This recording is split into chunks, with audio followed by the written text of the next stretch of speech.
Hello, listeners. Welcome back to the Treat Your Business podcast. Super excited to have you all here. Today, we're going to be talking about something that I think completely changes the way that your clinic runs and the way you feel about running it. So, if you've ever caught yourself saying things like, it's just quicker if I do it myself, or I can't find anybody who does it like me, or I've tried and they don't get it right, so I'm just taking that job back, then this episode is for you. I'm joined this week by our COO in Thrive, Nichola, and we're diving into how to get the best out of your practice manager, your business manager, maybe your ops manager, whatever you call them, without micromanaging them. Welcome to the Treat Your Business podcast, the show for clinic owners who want real, honest advice and tried and tested ways of doing things. I'm Katie Bell, and this is the new era of bigger insights and bolder conversations to help you grow a clinic and a life you love. Let's dive in. Nichola, a huge welcome to the podcast this week. Hello. Good morning. How are you doing? So, what do you think? And I want you to talk, Nick, from a place of our relationship we call ourselves the CEO and the COO, but you've also had experience of being a practice manager within a clinic, within my clinic in particular, when you were helping when my practice manager was on maternity leave.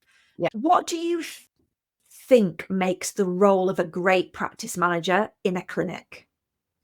The practice manager's responsibility is to deal with more of the day-to-day operations. So anything that's really team related or something that's repeatable comes under the umbrella of the practice manager. And when I say repeatable, like overseeing systems, communications, managing team, recording data to see how the practice is performing. Is it on track?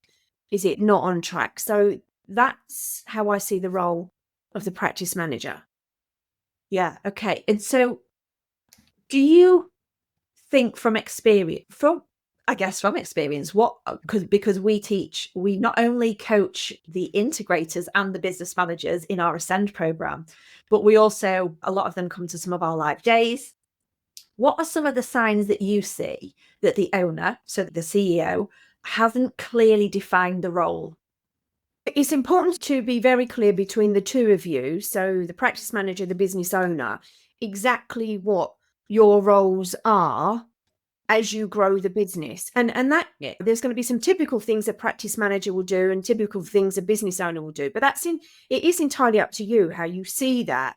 But it's crucial that you have clarity on that. For example, in your clinic, Katie, yours was very much the vision, the big picture, making sure that the visibility was out there, that everything about the clinic was visible on all different social media platforms, not the doing of it, just the strategy of it, or developing partnerships, collaborations, that kind of thing. So that was very clear back then what your role was, and that might be the same for you as you're listening to this, whereas the clarity for your business manager is your practice manager is what are they now responsible for, and it's usually what you don't want to do, and in fact not even that is where your strengths don't necessarily lie, nor should they.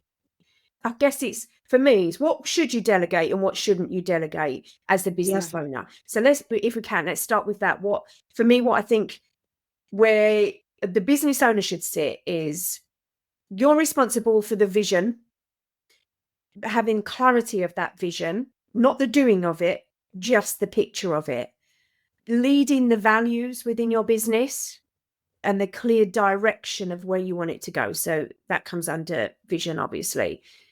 You're responsible for, as a business owner, for the bigger financial decisions, but not the day-to-day operational financial decisions, but the bigger picture ones. There may be more of the pricing decisions, or you might do that together. But you're definitely the one that should be leading when it comes to the culture of the business, the tone of the business, so where it's headed.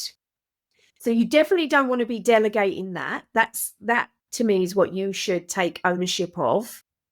And then what your practice manager would do is more of making sure the processes are right, the systems are right, so any tech that you're using, that you've got the right team in place, that the communication to your clients, patients, members is right, that the communication within the team is right. So that is more where a practice manager will then look at all of that and make sure that's operationally efficient. And do you think that what I see is when, if I'm unclear with you, or if I'm unclear with my business manager in my clinic, you can become, and this is not a negative on you, this is me, you can just become reactive. So we end up feeling like we're just constantly firefighting. Yeah. Instead of leading. And I think when you have an understanding of giving ownership of the outcomes, not just the actions. So I think sometimes we think as business owners, we're so freaking tired and we're so busy and overwhelmed. And I don't want to do all of this stuff because I'm not wired to do it, that I'm just going to throw the task over the wall and I hope it's going to stick.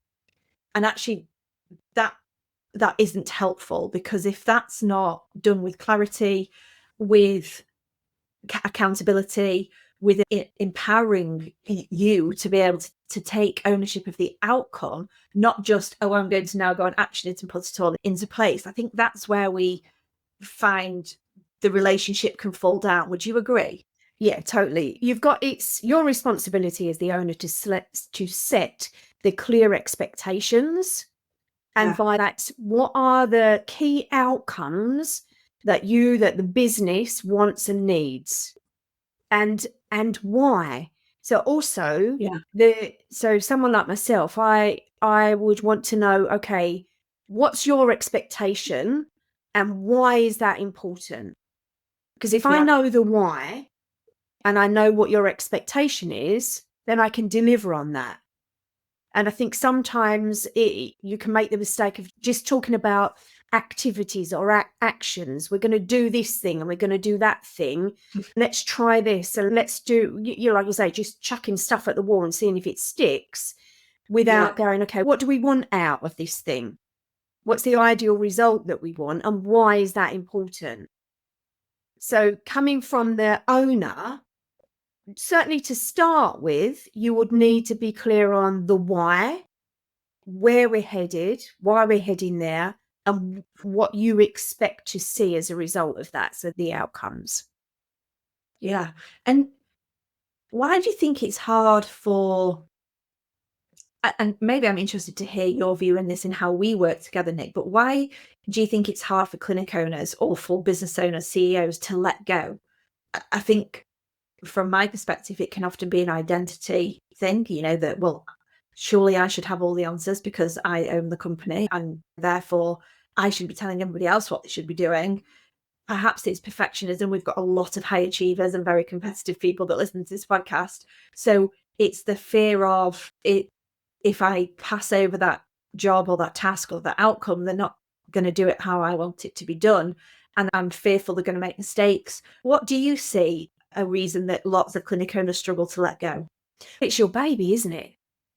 You've built that up from the start. And so there is going to be a reluctance to let go. Maybe you've had a role that was like that in the past, and so you're basing things on previous experiences yourself where it wasn't handled very well. There are a whole host of things, and equally, another thing is you've never been taught how to do that. So why would you find it easy to do?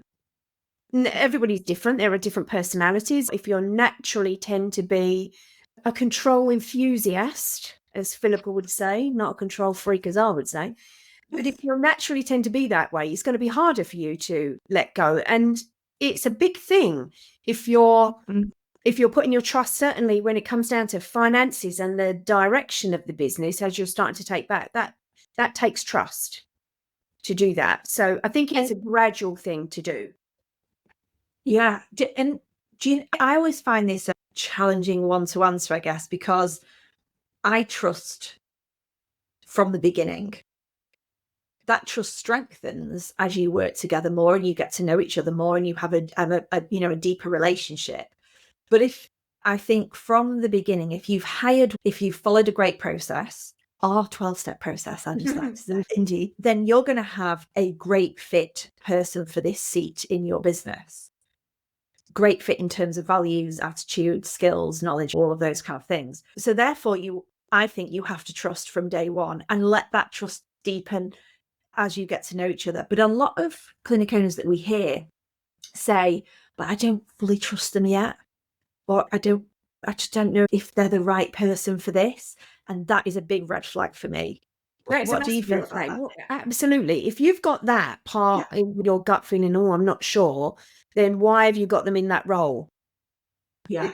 There's something about that either what's happened, maybe they've been in your team for a while and you're looking to bring them up to speed and let them grow into this role. But if there's an element of you're not sure if you trust them or there's something about them, then they shouldn't be in that role. I feel that's quite black and white.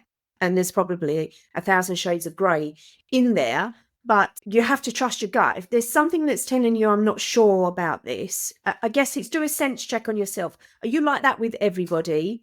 Or is this just something niggling away at you saying, I'm not sure? Because that something niggling is usually quite right. Yeah, I agree. And you have to be, I think you have to be open and vulnerable with the person in this seat. If you're wanting a practice manager in your business and you are trying to hide information from them, or you don't want to be fully transparent with them about where the finances are, for example, then they can't do their job. They can't do it when they're partially blind to it. So it does require you to be a little bit vulnerable. And so it might be that's uncomfortable, that's making you think, I'm not sure if I trust that person. Is it that, or is it you're just feeling, oh, I'm not comfortable with necessarily sharing this information because I've never done it before. Maybe it's not where I want it to be. So I'm a little bit embarrassed about that. Or I don't even know what it is that I want. So how could I share it? So there could be a lot of things going on. Yeah. So this is, I guess what I'm hearing here is it's so important to hire well. Yeah. To make sure you've got the right person in the right seat that you do trust, and you allow that trust to deepen and strengthen as you work together more. But you have to have a level of it to start with, because otherwise you're going to be holding things back. You're not going to be giving them the information they need when they need it to allow you, Katie, my business manager, to really lean into her role and perform. Yeah, you're right. That has to be there from the start. There might, of course, when you're just hiring someone new, there's going to be that if it's not a luck or there's something not quite right about this person, that's a definite red flag. But if it's you're a little bit nervous about it because you've never done it before, then you just need to make sure that in their first 3 months of working with you, for example, you're not just letting them run free. There needs to be an element of checking in and supporting and guiding and open and honest conversation. And if you've got that in place, you will quickly know whether actually this person isn't the right person. It's not what I thought it was going to be. But if you just let them run free, then you could just potentially open yourself up. If you've hired, it's highly unlikely, but it's your responsibility to onboard them correctly and Absolutely build that trust in the first and set you up for success. Because I think as visionaries, we not always, but we tend to be very quick thinkers, slightly lower in detail than perhaps you'd really like, Nichola. And what's really important from the get-go is that you have a clear meeting rhythm, because then it removes the need for, can I just check in that you've done that? Or can I just check in that's happened? Because that message actually drives everybody mad and it disempowers you. It would disempower Katie if I was constantly micromanaging.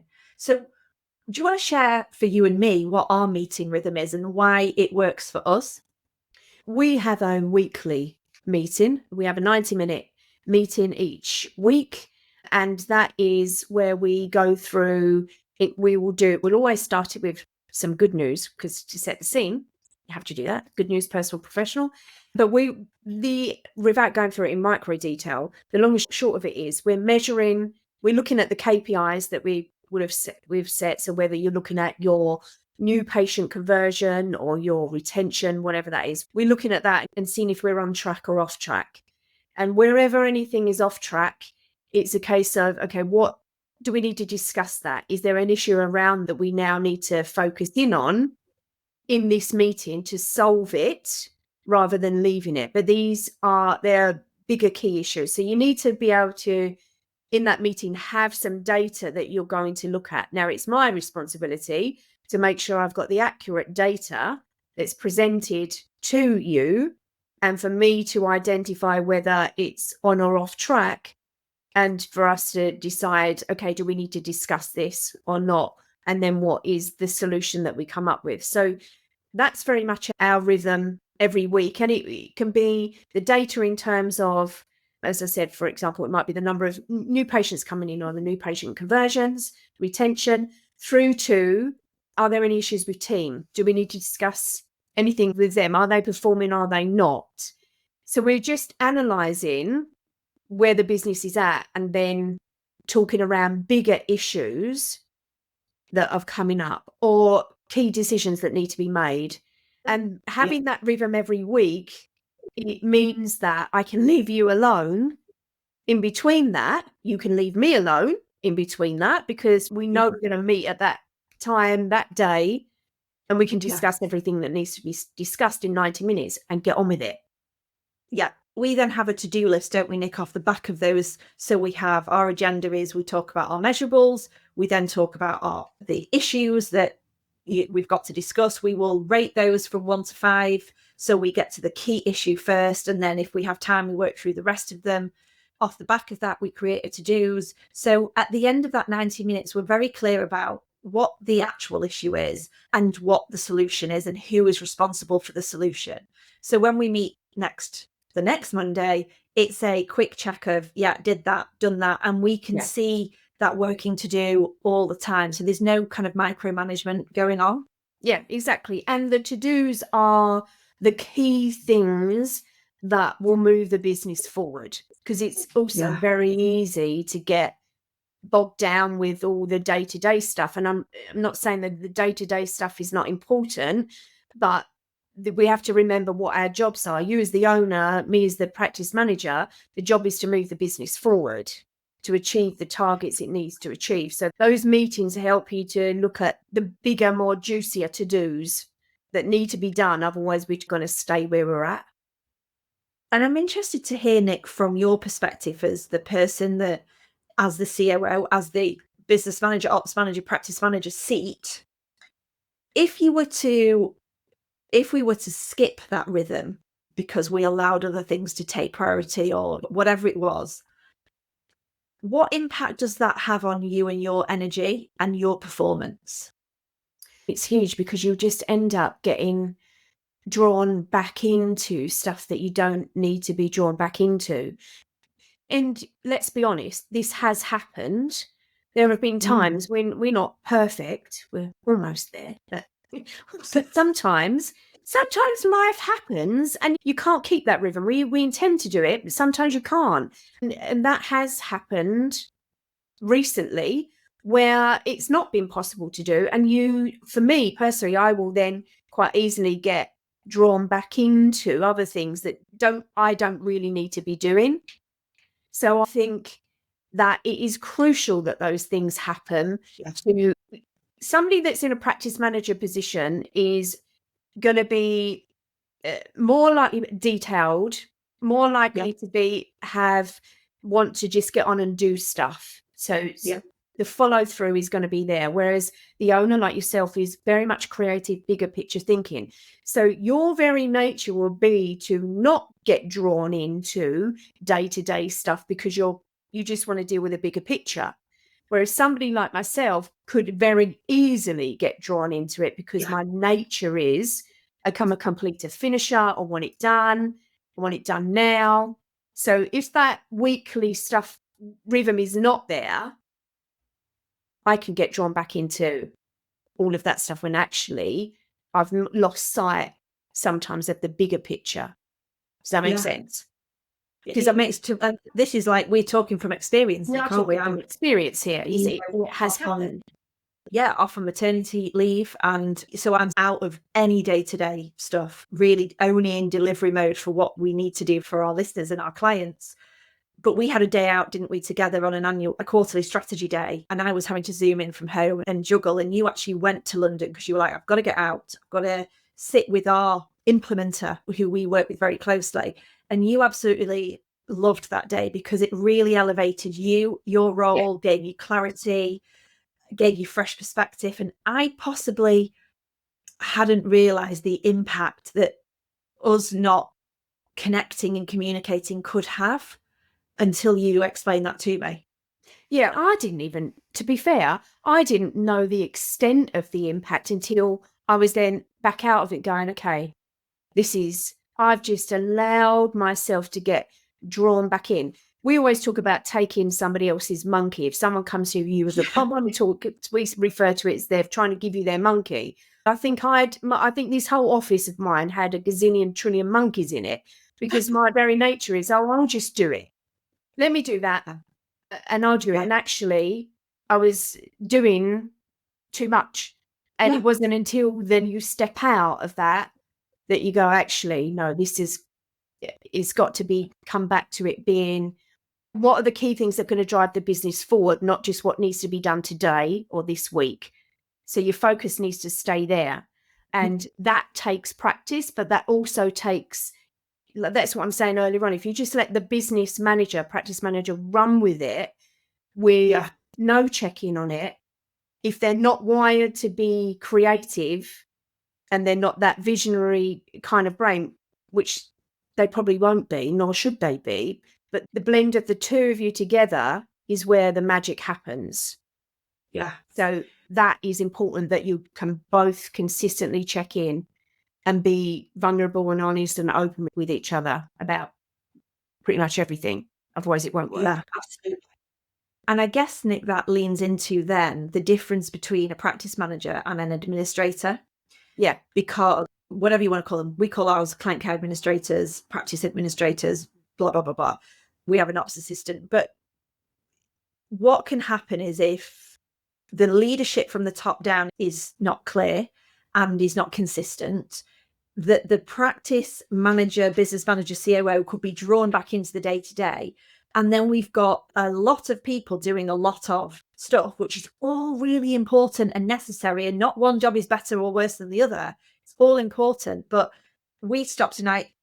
We have conversations because your abilities, your potential, the reason that you're sat in that role is because you have a brain for strategy, for bigger things, for the big picture finances, the operational efficiency, the profitability. That isn't what your client care administrators are there to do. They are there to get the job done. But I think a lot of practice managers, what I see is that they are trying to be everything in that role. So they're trying to manage the business and do all the stuff as well. And I don't think that works. No, it doesn't. And they're probably, so particularly if you've come from, let's say you was more administrative in your role within a clinic, and then you've been promoted up to practice manager, which would be a natural progression. The tendency is that you probably can think, oh, I'll just do this myself. It's going to be quicker. I know how to do it. Rather than, how am I supposed to? I'm thinking, I haven't even got the time to explain all of this to somebody else. So I might as well just do it myself. And I know that from bitter experience. That's what we tend to do. But that doesn't work for you long term, because all that happens then is everybody then just passes you more stuff and you just take on more stuff to do that you shouldn't be doing, and you're not empowering your team to do it. So there is a fine line, and it takes practice. It takes the focus. And this is where having an accountability chart within your business of clear roles that each person has in the seat that they are in. What are they ultimately responsible for? What is a practice manager ultimately responsible for, as opposed to what is the clinic practice admin responsible for? So you can see who should be taking what and when you should be delegating and passing things back out. But it's very easy to cross over. A lot of our listeners feel exhausted. They feel burnt out. They feel overwhelmed. And it's because they're trying to be everything to everybody and essentially be the jack of all trades. I always think they wait too long to get the right person in this seat. When do you think, Nick, is the right time for a clinic owner to start considering that they need somebody in a seat like this, whether it's a fractional part-time or whether it's a full-time? If you're being the bottleneck, if you're the Yeah. bottleneck of the business, if Yeah. every decision is having to go through you, if the team are all waiting for your approval, but you're so busy because you're doing a gazillion at one things, and then like, I still haven't got that decision from you, I still need to have that from you. You probably at that point, you've already gone too far. You've waited too long. Yeah. So if you're already feeling a bit drained from, oh, why is it always me that has to make the decision? That could be when you need it. That's your practice manager's job. As long as you've got that relationship, they understand the vision, your vision, and the why and what the outcomes are, they can make the decision. So it's almost, I'm gonna put this out there, Nick, but if you're listening to this, you're probably already 6 months too late, because the reason that you're listening to this is because you're tired, you're burnt out, you need some advice, you need guidance, you need coaching, you need support. And it's a big decision to make. And a lot of clinic owners will make the decision purely based on cost, and they will look at their numbers and they will say, I can't afford to do it. And actually you can't afford not to, because something will have to give ultimately and eventually. But how can they reframe that, Nick, in terms of if they are going to make the investment of bringing in a practice manager, whether that's part-time or full-time, how can they reframe the decision of whether they can afford it or not? The right person is going to increase your revenue. They're going to come up with solutions to increase their revenue, reduce your costs, and therefore increase the profit. So they should be paying for themselves. But obviously, won't be necessarily immediately, but that's the whole point of having somebody in that role. How does this business become more profitable and achieve the vision that is wanted to be done? But the bottom line is a business needs to make a profit, and that's absolutely okay for it to make a profit. And somebody in that seat, one of their key things is to look at, where are we spending too much money? How could we be more efficient with that? How can we get a better return on the money we are spending, for example, in marketing? How do we get the team's KPIs up so they are converting more, retaining more? So all of those little things that they're going to look at, decisions they're going to make and work with the team on, are going to start to give you a return in increasing revenue, and most importantly, an increase in profit. Yeah, great answer. Yeah. And Nick, if you were to bake a cake and the cake had to have certain ingredients in for what makes a great relationship between a CEO and a COO, like what ingredients do you think we need to put in there, or what ingredients do we have that you think make us work really well? But you got to have trust, and trust from the off, but that will build over time. Yeah. Complete openness and vulnerability with each other. And you have to come at things, be united with the decisions. What you can't have is someone in that seat where, let's say, you had made a decision about a direction we were going to go in, Katie, and I'm going, okay, yeah. But then to the team, I'm going, I don't know why she's doing that. What's this all about? Here she goes again. You can't have that, because that's toxic. And I've seen that before. We have seen that before, when somebody's got somebody in that, almost in that second seat, who like, from the team's perspective, they need to see that you are both saying exactly the same thing in complete alignment. And that's what makes the relationship work, and therefore the business work. Yeah, absolutely. And I think as leaders, as CEOs, we don't have all the answers, nor should we have all the answers. And the quicker that you realize your route to success is going to be dictated by the people that you've got around you, means that if you're not where you want to be, it's because you've not got the right people around you yet, and you are not leaning on them or into stepping into that leadership role. You're still trying to be the manager and manage everything and keep everything. And I think then we see this whole tired, burnt out, exhausted, feel like they're just firefighting all the time, doing the same things over and over again and expecting something to change when it's never going to. So I think as CEOs listening to this, as visionaries, as clinic owners, you have to play a massive part of it in this as well. That you need to up level how you behave, and develop yourself, like personally. Yeah. Because that means that it's easier then to really work with your COO and make sure that relationship's going to be one that thrives and allows the clinic or the business to grow and grow it together. Yeah. So it's a joint thing and then a separate thing. So you've got to come together and be united and also challenge each other. There are times when I'll see something from a completely different perspective to you, vice versa, and agree on, okay, when it comes to that decision, that the buck stops with you, Katie. You'll make the ultimate decision on that because that's where your skills and your uniqueness lies. And there's other things that be, if it was operational, it might be, okay, we're going to make that decision because that's how I feel really strongly about it. So I think you have to come together. You have to be okay with your differences. As the clinic owner, you need to put your ego aside. Not that you ever, this is not something you ever do, but I have seen it before where people just think, okay, or feel threatened by bringing somebody in they think is better than them. That they think, that I should be better at this because I am the owner. Whether it's consciously or subconsciously, if they feel, I don't know if that person's a bit too good for me, that's the wrong decision to make because you want somebody who is better than you at this stuff that you actually don't really want to do anyway, because that frees you up to do what you are great at. Yeah. So, yeah. So we're encouraging clinic owners who are invested in their growth. If you are listening to this and you are happy with where you are right now, in terms of the amount of money that you take home each month, and that is consistent and you're paid first, and it allows you to live the life that you want to live, and you have all the time that you want to spend with your family and your friends, then by all means, you do not need this person in your business. But I'm guessing that you're here because you want more from your life and you deserve more from your life, whether that's time or income, freedom, whatever it is what success is being, that you've got to stop trying to do it all.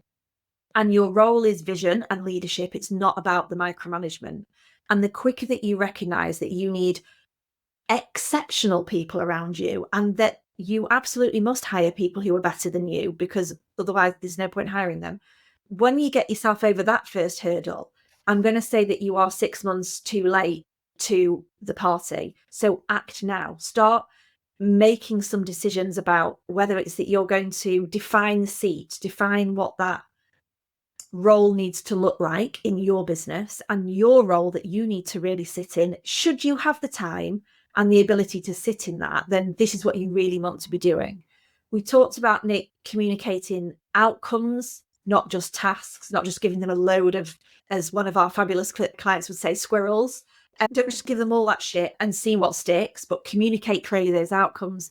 Build trust through clarity, consistency, a good meeting rhythm, because you both benefit from it so much, and empower your manager, your COO, to manage their own lane. I think those are the key takeaways for me, Nick. Have you got anything else that you want listeners to really get from this episode? I think if you are, whether you've already got someone in, or you're thinking about getting them in, or you're listening going, I really should get someone in, there are just, I guess I want to give you some practical tools that you could put into your business. Now, this is not down to you to have all of this before that person comes in. I'll just give you that caveat, because you can do this together. You as the owner do not have to have all the answers. That right person that comes in will create a lot of this stuff because they're naturally going to be wired to do it. They'll enjoy doing it where you may not. So things like, together, you could create what we call the accountability chart. So together, you could define clearly what's the owner's role, what's the practice manager's role. You don't have to have had this amazing thing done before they come in. You can start saying, first thing we need to do is define what your roles are, what my roles are. Let's do that together based on your strengths and what you're naturally wired to do. So an accountability chart is a tool that will help you both and will also help the whole team to see, who do I go to for X? Who do I go to for Y? Do I go to the owner? Do I go to the practice manager? That is a tool that is going to help you. Also having a scorecard, the measurables like the KPIs, and again, if you haven't got them in your business, if you haven't got targets for new patient conversions or retention or whatever it might be, this person can help you create those. So you can decide together, what are we measuring on a weekly, monthly, quarterly basis? So you need that. You need to have your meeting rhythm. So you as the owner need to be okay with giving up, as you do, 90 minutes of your time each week. It feels like it's a lot to start with, but it saves so much more time. Yeah. And I think those are the tools that you need. So accountability chart, a scorecard or KPIs, and have this meeting rhythm. But again, don't wait for it to all be in place before you get that person in. Create it together when they're there. And you will also get a lot more buy-in from that person because they are there helping you create that. So that would be my parting piece of wisdom. Absolutely. And I think it's to not allow perfectionism and the need to have all this in place before they actually start the hiring process, because hiring takes a long time, and it should take a long time because you should be doing it slowly, doing it with high levels of diligence and making sure that you are going to get this right person, because we only want to recruit them in once. It's a big role, and you want to get it right. Just take some action and move forwards. And I'm going to say that for any of you that are sat on the fence, the answer is yes, you need to do it. In 9 times out of 10, they need this person around them. Whether you are a huge clinic or a medium-sized or a small-sized clinic, there is a place for this role in everybody's business, in my opinion. Yeah, agreed. Nick, thank you for giving up your, I know, very valuable time, because I think it's really useful for them to hear how it really works in practice, but also just gives them another voice to tune into and listen to. So a huge thanks from me to you for everything that you do in Thrive. And you are welcome. And please come back again soon. I will. I better get off now, do all my jobs, hadn't I? Thanks for listening to the Treat Your Business podcast. Hit subscribe now and keep joining me for bigger insights, bolder conversations to help you build a clinic and a life you love.